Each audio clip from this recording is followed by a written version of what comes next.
What is your favorite food? Chocolate. Even after Rob's sermon last week? When I walked in last week, Tricia said to me, I know the Yost have not been around very long recently because the candy jar in the office is down to one piece of candy.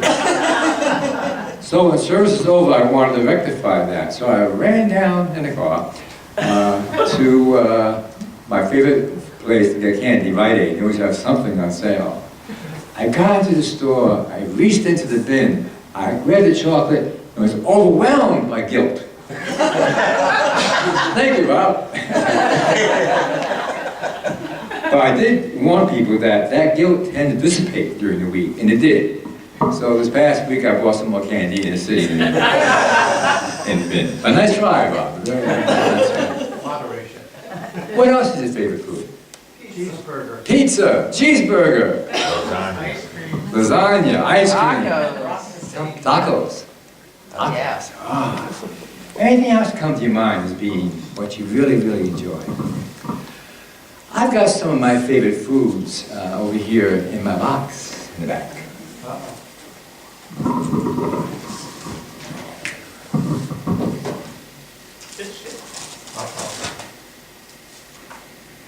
I love any kind of jam. It's my absolute favorite thing to have in the morning, oftentimes. I also love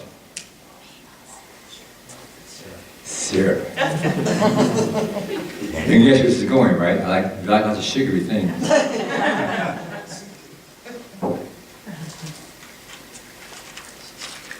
Nutella! I drink hazelnut coffee, but hazelnut cream, oh my gosh, it's wonderful to have that. My wife calls me honey, or honey bun, and of course I happen to like it. Honey is a bear, too. Oh yes, and of course there's always this. Peanut butter. I love peanut butter. Oh my gosh. All these things are absolutely fantastic.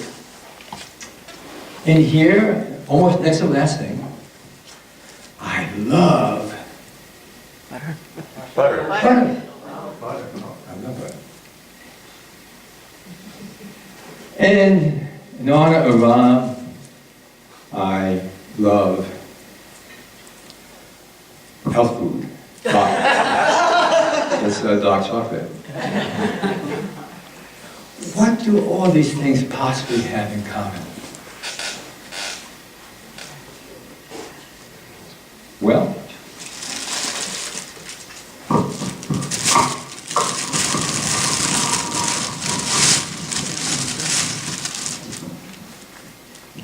they all get put on bread. They all get put on bread. And they say, we have chocolate on bread? Aaron and I went to a bed and breakfast years ago, and they had French toast in the morning, folded with chocolate.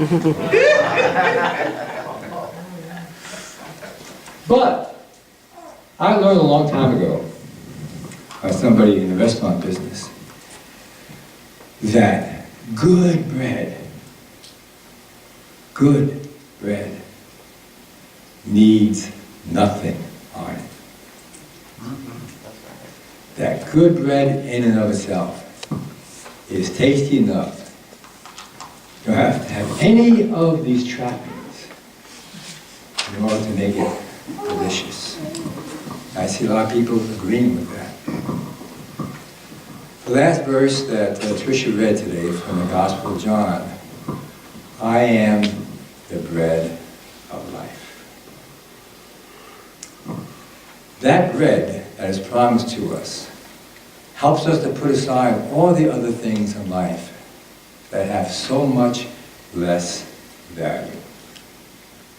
We don't need all this stuff if we have the bread of life that came down from heaven in the form of Jesus Christ.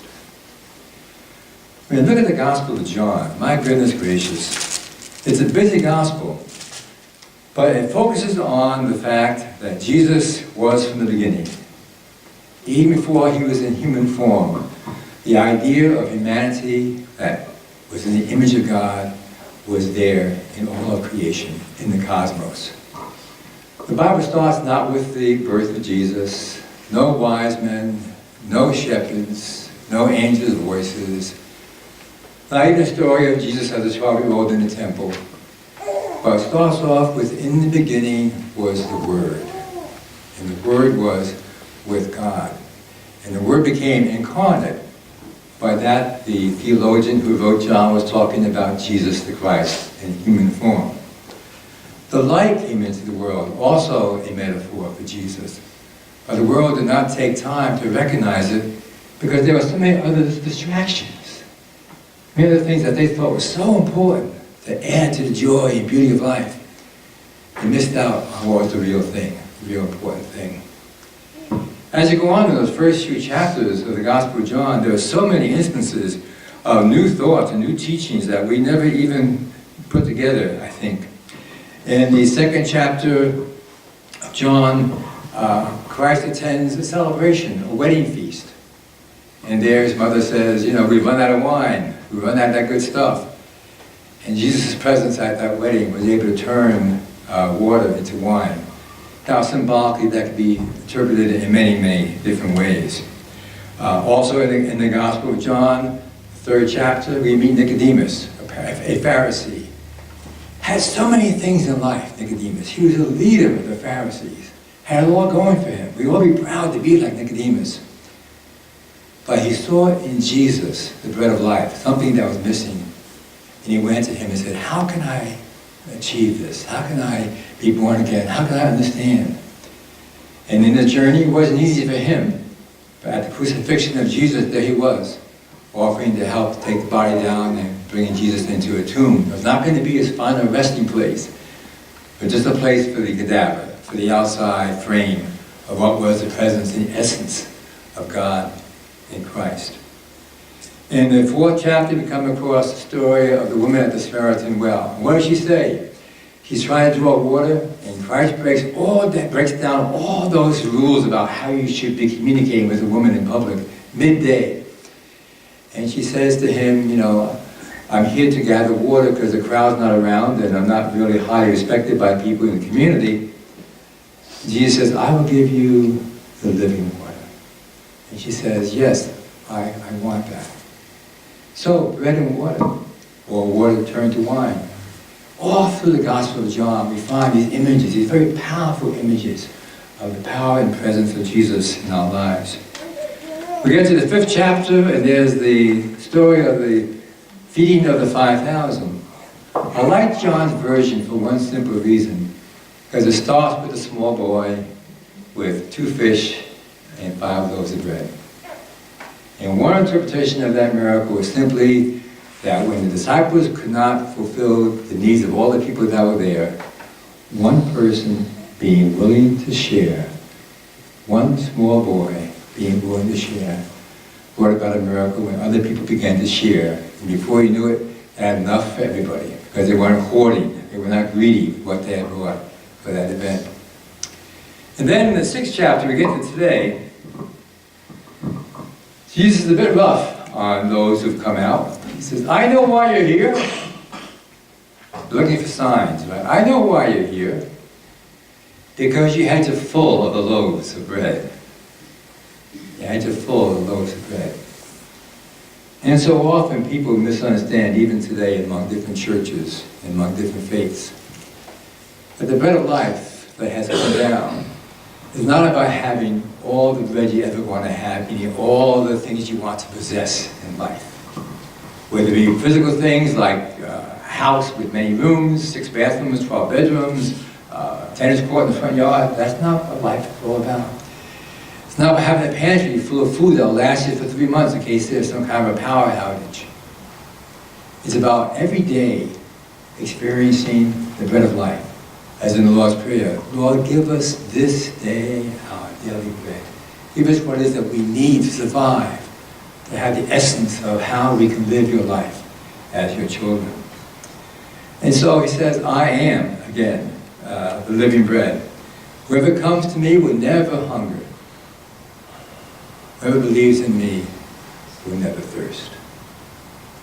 Now, part 2 of my meditation has to do with my little weird-looking sermon title. You open your bulletin up. I think you're going to know what it means. What is my sermon title? You are what you eat. The light bulb is the what. That's the best I could do, and thanks to Becky, she was able to draw in a light bulb. It doesn't have a smiling face, but the filament kind of looks like that a little bit. You are what you eat. Now, that saying has come from the 19th century. It has different origins if you look it up on Wikipedia. But it is true. I'm not looking at a doctor right now. It's true. You are what you eat. What you take into your body makes a huge difference in how you feel, how you look. You're getting tired, you want to have a bit of energy, you grab some carbohydrates, you grab some sugar. The problem is it doesn't last very long. It really isn't what your body needs to be living fully in the image of God. But for the moment, it carries you over. We are like that so many times in our lives.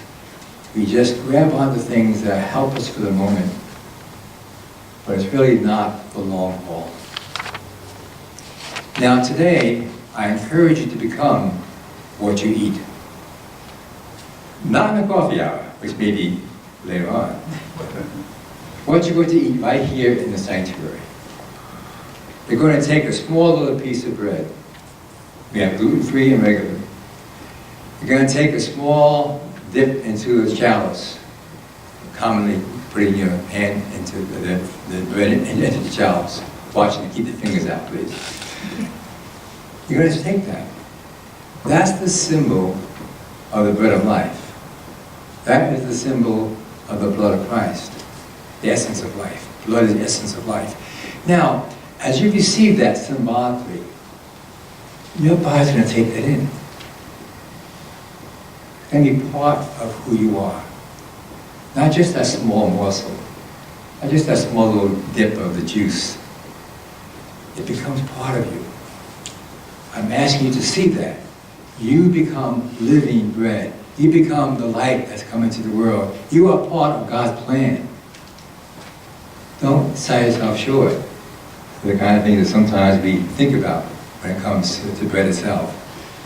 I really can't say it any better than what the passage was that was read today for you by Tricia from Ephesians. Let me just share with you again these words, because that was early on in the service, and the sermon is much later than that. Listen to this.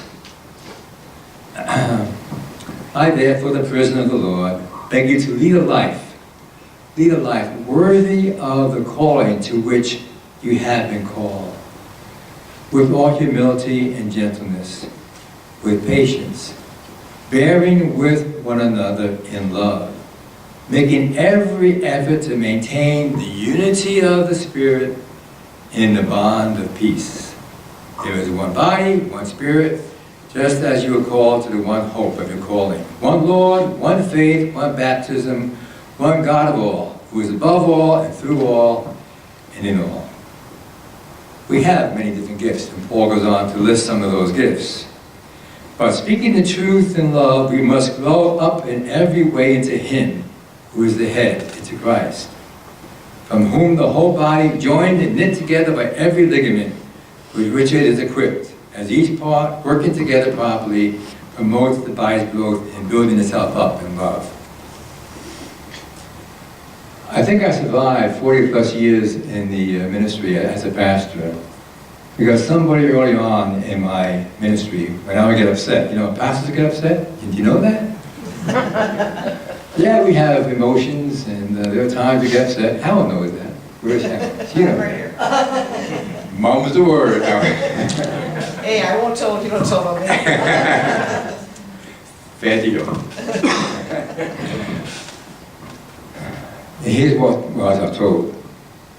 When it's not about me. That's simple, isn't it? It's not about me. It's about my call to be a servant of God. and to be a sample, an example of a better life that people hunger for and thirst for. Let's help me in our home ministry. Help us in our lives. Amen.